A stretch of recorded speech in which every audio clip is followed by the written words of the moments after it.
Hello everyone, welcome back to Nepal online school. स्वागत छ तपाईँहरूलाई हाम्रो आइटी बेस्ड लर्निङ प्लेटफर्ममा। आज चाहिँ हामी क्लास 9 को कम्पलसरी म्याथमेटिक्स पढ्छौँ है। र कम्पलसरी म्याथमेटिक्सको चाहिँ यो हाम्रो 18th क्लास हो, 18th सेसन। र 18th सेसनमा चाहिँ आज हामी नयाँ टपिक सुरु गर्न गइरहेको छौँ। नयाँ टपिक भनेको प्रफिट एन्ड लस है। यो चाहिँ अर्थमेटिक भन्ने पोर्सन अन्तर्गत पर्छ। यसमा चाहिँ हामीले पढ्नुपर्ने कुराहरू भनेको त्यही प्रफिट एन्ड लस रिलेटेड प्रब्लमहरू पढ्ने हो है। अनि यो भनेको चाहिँ अब हामीले 8 क्लासमा पनि पढिसकेको कुरा त हो। यसलाई रिभिजन जस्तै जस्तै मानौँ न, सजिलो हुन्छ, कुराहरू त्यस्तो गाह्रो हुँदैन है।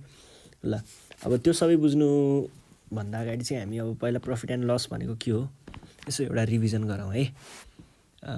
पहिला एउटा सामान किन्ने प्रोसेसलाई बुझौँ है। सामान कसरी किनिन्छ र त्यसमा के कुराहरूले के फ्याक्टरहरू हुन्छ है, त्यो कुराहरू बुझौँ है पहिला सुरुमा। ल सामान किन्ने बेलामा चाहिँ एउटा केही सामान सोचौँ। जस्तै के हुन्छ सामान? एउटा कुनै डेस्कटप कम्प्युटर सोचौँ है त।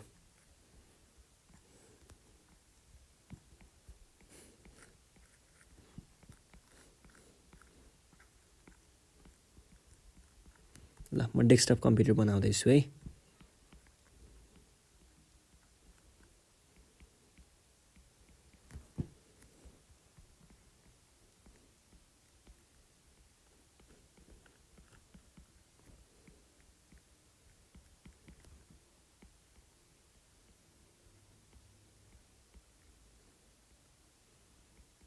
ल यस्तै कस्तै हुन्छ है। एक्ज्याक्ट त अब ठ्याक्कै त भन्दैन। किबोर्ड, यो माउस है। ल स्पिकर नै राखिदिने ल साइडमा।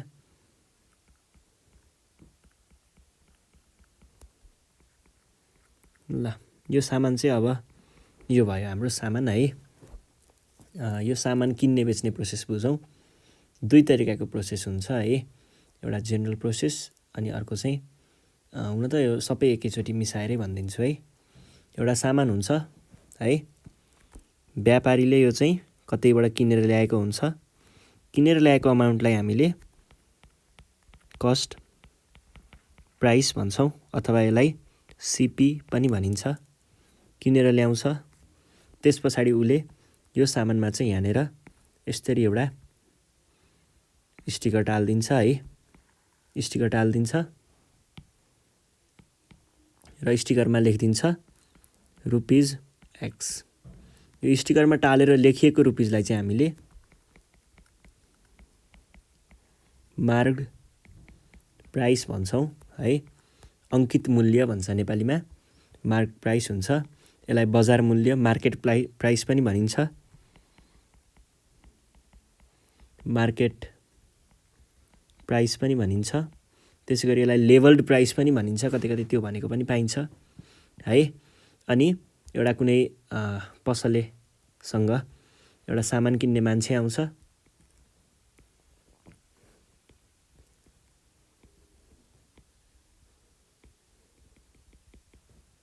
है। ल सामान किन्ने मान्छे आउँछ, उसले यो सामान हेर्छ, बार्गेन गर्न खोज्छ। कहिलेकाहीँ बार्गेन नगरिकन पनि डिस्काउन्ट पाउँछ। Dashain offer, Tihar offer, Christmas offer होइन, यस्तै न्यु इयर अफर, यस्तो अफरहरूमा डिस्काउन्ट हुन्छ है। डिस्काउन्ट दिइन्छ। अब यहाँबाट डिस्काउन्ट पाए पछाडि डिस्काउन्ट हुन्छ। डिस्काउन्ट जेनरली पर्सेन्टेजमा हामीले अफर गरिएको पाइन्छ, यो अमाउन्टमा पनि हुन्छ है। डिस्काउन्ट हुन्छ र उसले अब पैसा तिर्नु पर्यो नि त। उसले तिर्दाखेरि उसले यो पसलेलाई तिरेको पैसा भनेको सेलिङ प्राइस मानिन्छ है। उसले किन्ने मान्छेले पसलेलाई दिएको, किनकि पसलेले बेचेको हुनाले चाहिँ पसलेलाई चाहिँ अब के हुन्छ त, उसले त बेचेको हो, त्यही भएर उसको चाहिँ सेलिङ प्राइस हो के है। कस्टमरले किन्यो, यो एउटा जेनरल चिज भयो है। कहिलेकाहीँ चाहिँ के भइदिन्छ, यो जेनरल कुरा त हो। अब यसमा चाहिँ हामीले कहिलेकाहीँ चाहिँ यो कुरा चाहिँ के हुन्छ भन्दा यो बिचको प्रोसेसमा चाहिँ केही कुराहरू चेन्जेस आइदिन्छ कि कहिलेकाहीँ। यति प्रोसेसमा हेर्नुहोस् है, यति प्रोसेसमा कहिलेकाहीँ चेन्ज पनि आउन सक्छ। यो प्रोसेसमा चेन्ज कहिले आउँछ, यो प्रोसेसमा चेन्ज आउने भनेको यो प्रोसेसमा चेन्ज चाहिँ यस्तो केसमा आउँछ के, सामान चलाए बापत कर तिर्नुपर्ने हुन्छ हामीले है। पहिला सुरुमा पसलेले क्यालकुलेटरमा सम अमाउन्ट एसपी झिक्छ, जुन चाहिँ भ्याट बिनाको भनेको कर बिनाको, र एसपी निस्किसके पछाडि अब के हुन्छ, उसले भ्याट तिर्नुपर्ने हुन्छ, जुन चाहिँ हामीले जेनरली पर्सेन्टेजमा देखाइएको हुन्छ। यसको अमाउन्ट पनि हुन्छ है। भ्याट पर्सेन्टेज नेपालको चल्ती भनेको 13% छ है, कतै बढी कतै घटी पनि हुनसक्छ। यसरी चाहिँ एउटा सामान किन्ने बेच्ने वर्क फ्लो चलिरहेको हुन्छ है। के हुँदो रहेछ, कस्ट प्राइसमा किने पछाडि यहाँ आयो, बेच्यो, बेच्ने बेलामा उसले डिस्काउन्ट हालेर बेच्न पनि सक्छ। कहिलेकाहीँको केस चाहिँ के हुन्छ भन्दा यति मात्रै इन्क्लुड गर्छ है, कहिलेकाहीँ चाहिँ यति भाग मात्रै पनि इन्क्लुड गर्न सक्छ है। कहिलेकाहीँ चाहिँ यो यतापट्टिको पोर्सन मात्रै पनि इन्क्लुड गर्छ। यो केस छुट्टै छ, उतापट्टिको केस छुट्टै छ है। यो मार्क प्राइस पनि नभइकन यसलाई पनि इन्क्लुड, यसलाई पनि हटाउँ। मार्क प्राइस पनि नभइकन सामान कहिलेकाहीँ बिक्री हुन्छ, यताको कुरै नआइकन के, यति मात्रै कुराले पनि सामान बिक्री हुन्छ कहिलेकाहीँ चाहिँ है। अब तपाईहरूले अर्को कुरा के बुझ्नुपर्ने हुन्छ, सामान बेचिसके पछाडि अब यो पैसा पुग्यो नि, पैसा व्यापारीसँग पुग्ने बेलामा व्यापारीले दुईवटा कुरा हुन्छ, हुन त तीनवटा कुरा हुन्छ। तीनवटा कुरालाई हामीले जेनरली दुईवटा कुरामा बदलिन्छौँ, हुन चाहिँ तीनवटा हुन्छ है। फेरि एउटा हुन्छ प्रफिट हुन्छ, व्यापार गरिसकेपछि फाइदा हुनसक्छ। एउटा नथिङ, केही पनि नै, उसलाई घाटा पनि हुँदैन फाइदा पनि हुँदैन, सरबर जे छ त्यही। एउटा हुन्छ लस है। यदि उसले ल्याएको मूल्यभन्दा पसलेले बढी तिर्यो, उसले ल्याएको भन्दा उसले बढीमा बेच्न पायो भने त्यतिखेरको केस प्रफिट हुन्छ। भनेको के केस रहेछ प्रफिट भनेको, ल्याएको मूल्यभन्दा बेचेको मूल्य बढी भयो भने। त्यसै गरी ल्याएको मूल्य यदि बेचेको मूल्यसँग इक्वल भयो, उसले जति तिर्यो उति नै पायो भने घाटा नि भएन फाइदा नि भएन। त्यसै गरी आफूले चाहिँ महँगो हालेर ल्याउने, पसलेले दिँदाखेरि कममा दिनु पर्यो भने घाटो लाग्छ। भनेको CP is greater than SP भएको केसमा उसलाई घाटा लाग्छ। अब अर्को कुरा, यो वर्क फ्लो बुझिसके पछाडि चाहिँ तपाईँहरूले पर्सेन्टेजको कुराहरूलाई ख्याल गर्नुपर्छ है। एमपीमा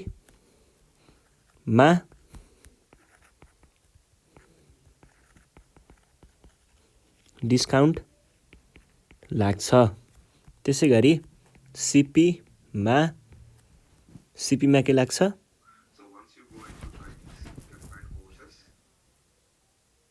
सिपीमा चाहिँ हामीलाई प्रफिट अर लस लाग्छ। भन्नुको अर्थ प्रफिट र लस चाहिँ विथ रेस्पेक्ट टु सिपी हुन्छ, सिपीमा आधारित हुन्छ। सिपीभन्दा बढी भयो भने अथवा घटी भयो भने केस हो नि त। र एसपीमा भ्याट लाग्छ, यो चाहिँ एसपी विथआउट भ्याट भएको केसमा है। यो कुरा बुझ्नु पर्यो। भन्नुको अर्थ चाहिँ मैले यहाँ के बुझाउन खोजिरहेको छु, यदि डिस्काउन्ट पर्सेन्टमा दिएको छ भने X% अफ एमपी हुन्छ, डिस्काउन्टको पर्सेन्ट दिएको छ भने त्यो एमपीको केस हो। प्रफिट अर लस पर्सेन्ट दिएको छ भने त्यो भनेको सधैँ के को हुन्छ, अफ सिपीको हुन्छ सधैँ। प्रफिट र लसको पर्सेन्ट सिपीमा काउन्ट हुन्छ। र भ्याटको पर्सेन्ट दिएको छ भने त्यो भनेको सधैँ एसपीको हुन्छ है। भ्याट भनेको सधैँ एसपीको हुन्छ। यो भनेको मेन कुरा हो बुझ्नुपर्ने। तपाईँको च्याप्टर सकियो के, लिटरल्ली सकियो। अब हामी प्र्याक्टिस मात्रै गर्छौँ, सकियो। ल सुरु गरौँ केही इक्जाम्पल लिएर। अब प्रफिट एन्ड लसको इक्जाम्पल चाहिँ कस्तो हुन्छ भन्दाखेरि, गर्ने एकदमै धेरै तरिकाहरू हुन्छ के, जताबाट तानेर गर्न पनि मिल्छ, सर्टकटहरू हुन्छ, फर्मुलालाई तल र माथि पारेर के पारेर छोटो तरिकाले पनि गर्न सकिन्छ। तर हामीले चाहिँ जेनरल्ली बुझ्ने तरिकाले गरौँ। म छोटो तरिकाले पनि गराउँछु, नगराउने होइन। तपाईँहरूलाई कुन सजिलो लाग्छ त्यसरी नै गर्नुहोस्। कुनै कुनै तरिकाहरू नबुझ्ने पनि हुनसक्छ कि छोटो गर्दा, त्यही भएर म चाहिँ सबै तरिकाले गरिदिन्छु है। ल जस्तै यहाँनिर एउटा इक्जाम्पल हेरौँ। Example number 1, by selling an article, एउटा आर्टिकल बेच्दाखेरि फर ₹27 मा ए शपकिपर loses 10% of its cost price, अनि त्यस पछाडि find the cost price of the article.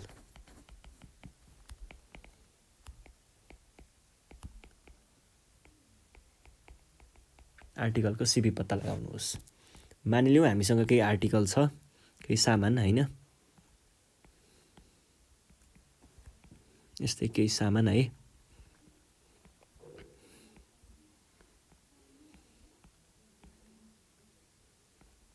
ल यस्तो खालको हामीसँग केही आर्टिकल छ। अब पसलेले यो आर्टिकललाई बेच्दाखेरि कति रुपियाँमा बेच्यो? 27 मा बेच्यो। त्यतिखेर उसलाई के भयो त? लस भयो। कतिको? 10% को। भने कस्ट प्राइस कति हो त भन्छ।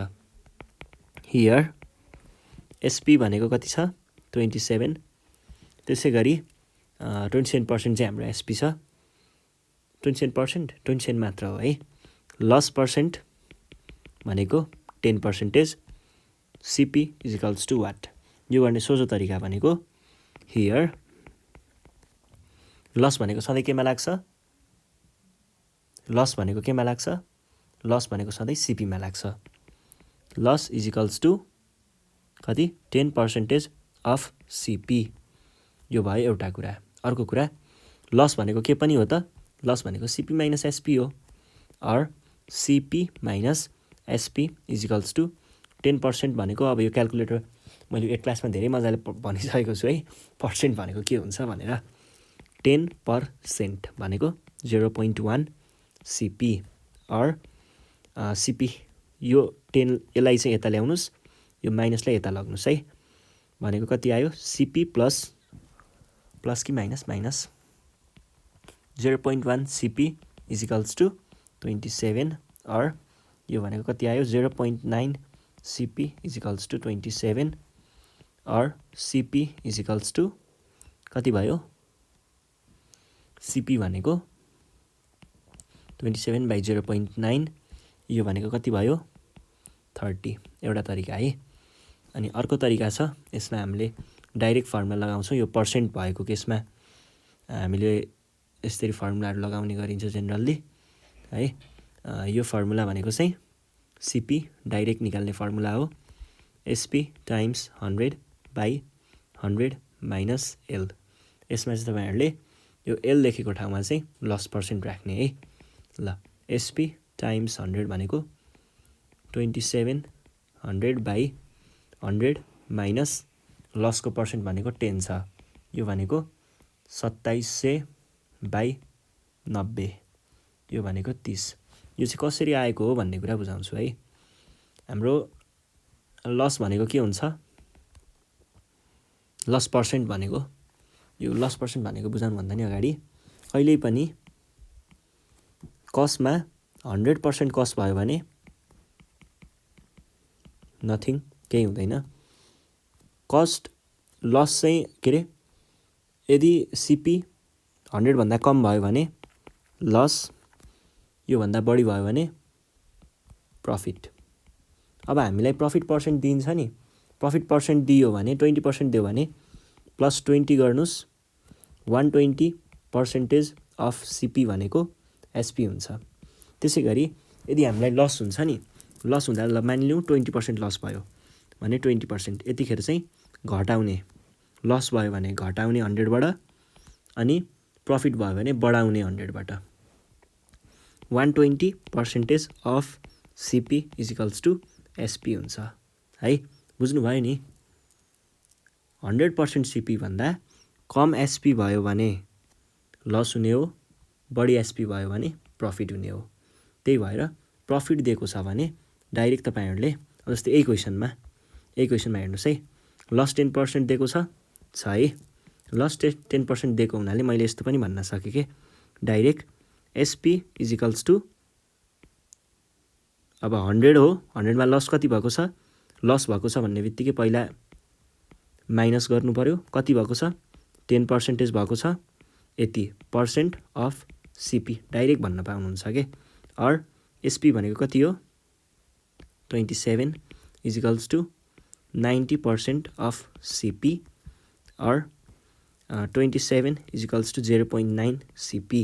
0.9लाई तल पठाउनु भयो भने सिपी भनेको 27/0.9 यो भनेको 30, जसरी गर्दा पनि हुन्छ है। आफ्नो तरिकाले गर्नु होला, जे होस् एउटा मजाकले गर्न सकिन्छ यस्तो क्वेसनहरू, केही गाह्रो छैन। ल यहाँ अर्को क्वेसन छ है। अर्को क्वेसनमा चाहिँ हामीलाई के सोधेको छ भन्दाखेरि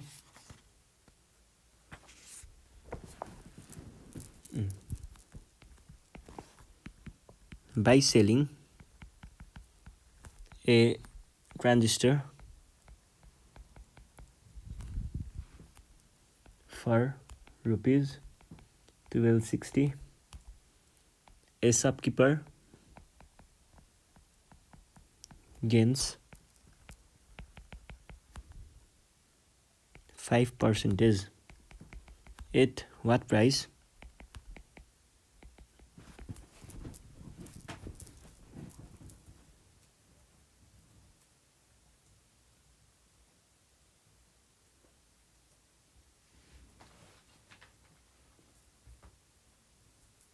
एट वाट प्राइस, यहाँ के भनेको छ हेर्नुहोस् है। At what price should he sale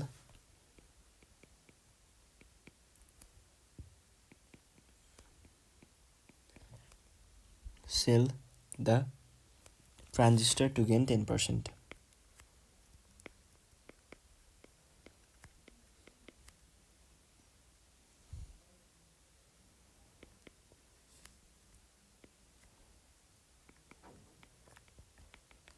gain 10%। अब यहाँ चाहिँ मलाई लाग्छ यो ट्रान्जिस्टर भनेको त्यही हामीले कम्प्युटरमा युज हुने ट्रान्जिस्टर क्यापेसिटर वाला ट्रान्जिस्टर भनेको हो। त्यही भएर मैले त्यसैलाई त्यही युज गरेँ है। हाम्रो ट्रान्जिस्टर भनेको चाहिँ एउटा चिप जस्तो हुन्छ है, जुन हाम्रो सेकेन्ड जेनेरेसन कम्प्युटरले पनि युज गर्ने गर्थ्यो। यस्तो हुन्छ, कम्प्युटर पढ्ने विद्यार्थीहरूलाई राम्रोसँग थाहा हुन्छ यसको बारेमा है। यस्तो खालको ट्रान्जिस्टर भन्ने सानो चिप हुन्छ है।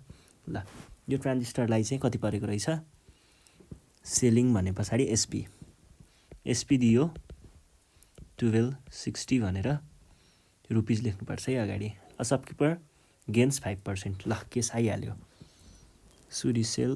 ल पहिला सुरुमा हेर्नुहोस् है, बाई सेलिङ ट्रान्जिस्टर फर यति गेन्स यति भने पछाडि सिपी थाहा छैन, तर हामीलाई एसपी थाहा छ। एसपीको पछाडि गेन पर्सेन्ट पनि थाहा छ, जिपी लेखौँ अथवा प्रफिट पर्सेन्ट लेखौँ। प्रफिट पर्सेन्ट पनि थाहा छ। अब उसले 10% गेन गर्नको लागि चाहिँ कतिमा बेच्नुपर्छ भनेको छ। यसको लागि पहिला हामीले सिपी निकाल्छौँ, अनि सिपी निकालिसके पछाडि पछि चाहिँ हामीले एसपी निकाल्ने काम गर्छौँ है। ल यो भयो। अब पहिला सिपी निकालौँ है। सिपी निकाल्नको लागि चाहिँ हामीले मैले अघि भनेको अप्रोच युज गर्दा हुन्छ है। जस्तै मैले के भनेको थिएँ, प्रफिट निक्लिने भनेको एसपी बढ्दा हो, सिपी भन्दा एसपी बढी हुँदा। हियर एसपी भनेको कति छ 1260 हो, 1260 अनि गेन भनेको 5%। यो केस फर्स्ट है, फर्स्ट केसको लागि। अब एसपी भनेको के पनि हो त, पर्सेन्टेजमा हेर्नुहोस् है, पर्सेन्टेजमा म बुझाउँदैछु है। 100 गेन भएको छ भनेपछि प्लस कति पर्सेन्टले गेन, 5%ले पर्सेन्ट अफ सिपी पनि हो है। सजिलो तरिका छ क्या।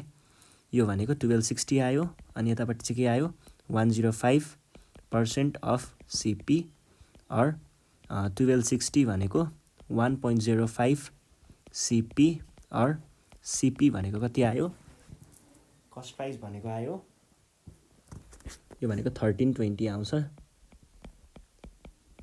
इजिकल्स टु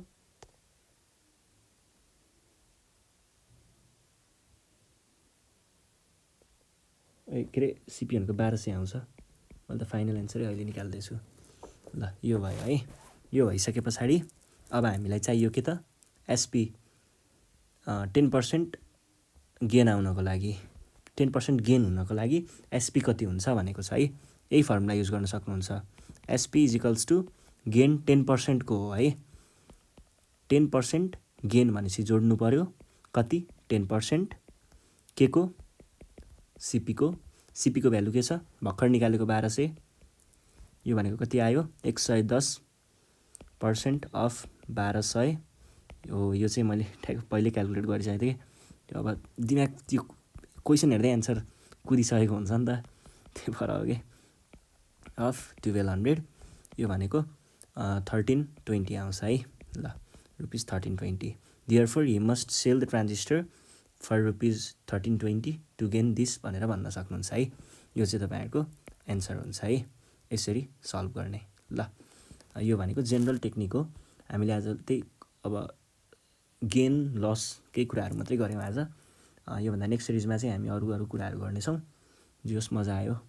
योभन्दा नेक्स्ट सिरिजमा फेरि पनि भेट्नेछौँ।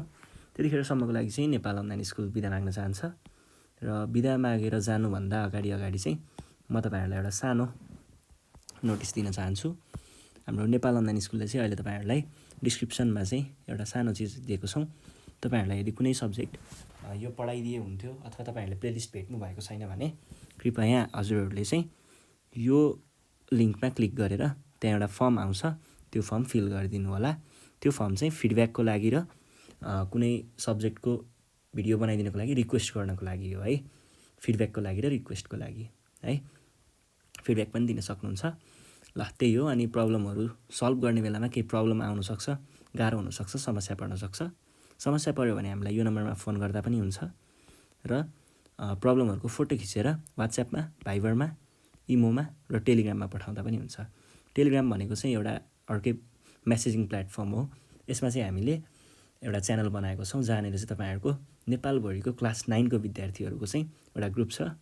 त्यसमा चाहिँ हामीले विभिन्न स्कुलको क्वेसन पेपरहरू एक्सचेन्ज गर्ने गर्छौँ है। पढ्ने लर्निङ मटेरियलहरू सेयर गर्छौँ अनि त्यस पछाडि त्यसको सोल्युसनहरू पनि सेयर गर्छौँ है। धेरैले जोइन गरिसक्नुभयो, धेरै साथीहरू आइसक्नुभयो। तपाईँहरूले पनि ढिलो नगरिकन जोइन गर्दा हुन्छ है। अनि त्यस पछाडि फेसबुक पेजमा पनि हामीलाई फलो गर्दै गर्नु होला। इन्स्टाग्राममा पनि फलो गर्न सक्नुहुन्छ। ट्विटरमा लेटेस्ट अपडेट्स र न्युजको लागि फलो गर्दै गर्नु होला। द्याट्स इट होइन। अनि जसरी म अहिले तपाईँहरूसँग बोलिरहेको छु नि, बोलिरहेको भन्दा नि मैले तपाईँहरूलाई हेल्प गर्दैछु होइन। मैले तपाईँहरूलाई हेल्प गर्दैछु, त्यसरी नै तपाईँहरूले पनि अपकमिङ जेनेरेसन भाइ बहिनीहरूलाई हेल्प गर्न सक्नुहुन्छ। हेल्प गर्नको लागि चाहिँ तपाईँहरूले यो लिङ्कमा क्लिक गर्नुहोस् अनि त्यसमा चाहिँ एउटा फर्म आउँछ। त्यो फर्म फिल गरे पछाडि तपाईँ पनि as a contributor Nepal online school join गर्न सक्नुहुन्छ है। ल यति भन्दै आजको सेसनबाट चाहिँ म बिदा माग्छु। Thank you.